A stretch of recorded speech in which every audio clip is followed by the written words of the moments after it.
Thank you. We travel a lot. Last year we did 165,000 miles, and that was just with one airline. This year we've already been to Europe a couple times, Singapore around the first part of the year. The rest this year in August we go back down under to Australia for a few weeks, come back home for a couple weeks, then we go back to Europe, have an 8-day side trip to Romania. Hey, if anybody wants a good buy on my books, Romania is the place, $3. But you got to learn Romanian.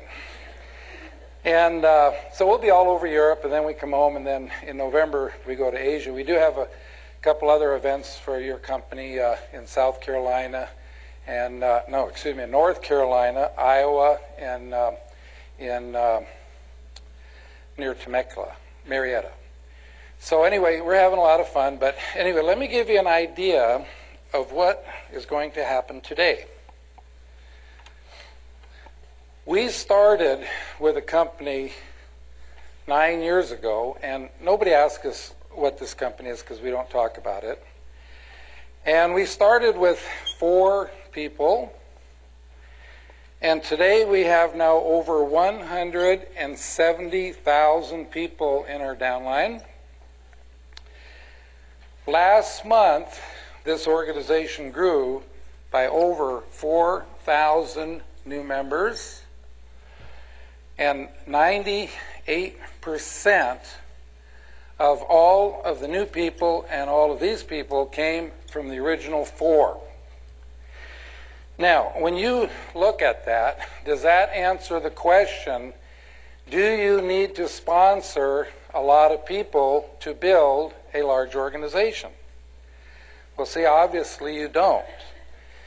But notice I use the word sponsor, not recruit. And I'll get into that in more detail in a little bit, because this is a sponsor and teaching business.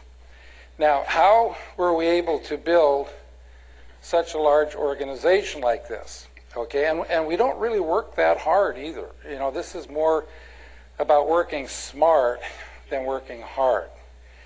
I need to ask you a question. You don't have to raise your hands on this question, but just answer it in your mind. When you sponsor a new person into your business, how much training time does it take you before your new person can in turn go out and sponsor someone? Can you do it like in 1 to 2 hours? How about in 2 to 3 days? How about in 2 to 3 weeks? Do some of you have people you sponsored 3 to 6 months ago and they still have not sponsored anybody yet? How would you like to know why those people haven't sponsored anybody? It's so simple when you hear it, okay? The reason that they have not sponsored anyone is because no one has shown them something that they can do. I mean, isn't that simple? And that's what I'm going to do here for you today. I'm going to teach you something that you can do, that anybody you know can do, and once you see how the system works, it'll open up your mind to who you think you can talk to about your business, because once you realize that absolutely anyone can do this, now you're not prejudging people. So I'm going to teach you how to take a brand new person and teach them enough information in 10 minutes or less so they can actually start sponsoring.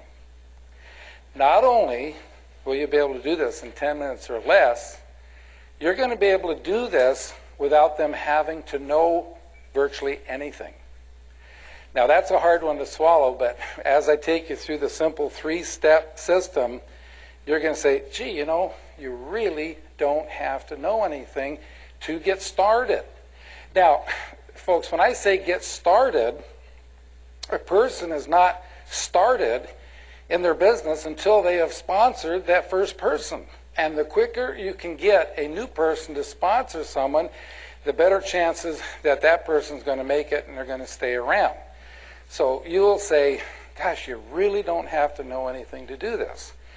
Now, I can teach you the system in 10 minutes or less, And I know some of you came a long way and you want to hear more than 10 minutes. So I have some other information that I want to share with you before I get to the system. Now, the thing I didn't tell you about this organization we built over the last 9 years is I would say over 90% of them live somewhere between 6,000 and 7,000 miles from where we live because they're in Europe. Most of them are in German.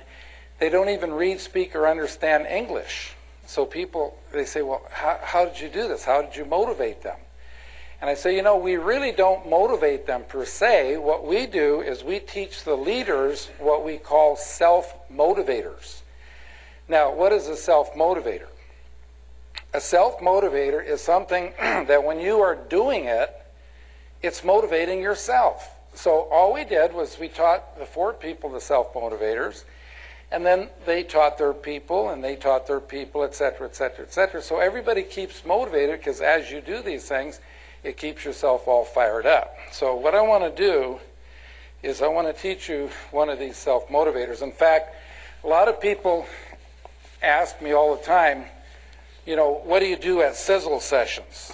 Now, I know most of you have already read my book. Can I see the hands again of the people who have read the book? Okay, great.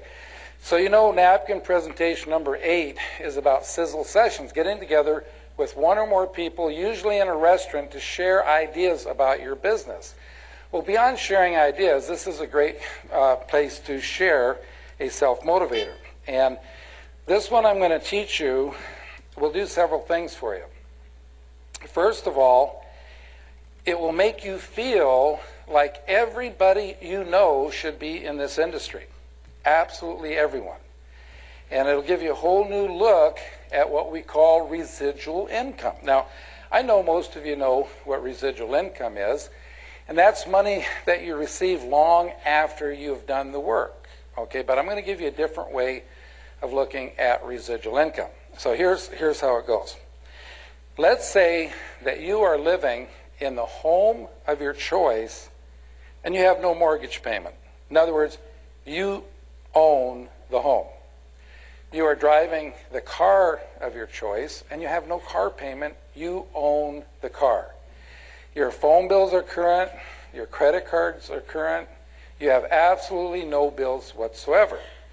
Now, if you're in that kind of a situation and you were making $10,000 a month, every month coming to you, whether you get out of bed or not, you could live the lifestyle better than most millionaires. But now think about all of your friends who are not in your company, who are not in network marketing. How could they ever hope to have $10,000 a month coming to them every month, whether they get out of bed or not? Well, I know most of you have heard since you're a child, wouldn't it be nice someday to have enough money in the bank to live off the interest and not touch the principal? Okay? Well, in today's current interest rates, the kind of an account you would have with a bank where they would actually send you a check each month, it would take $6 million in the bank. Now, how many people do you know are going to have $6 million in the bank by the time they retire? Could you have $6 million in the bank by the time you retire? But see, I'm here to tell you that if you had $6 million in the bank, you'd get $10,000 a month interest income, and or you could have $10,000 income coming from your network marketing company. Look at the difference. To get it from your network marketing company, you sponsor 4 or 5 friends, and then you help them do the same. You help them do the same, et cetera, et cetera, et cetera. Time you get down 4 or 5 levels deep, you're going to have $10,000 a month coming to you. What does a person have to do to put that kind of money in the bank if they're not in network marketing?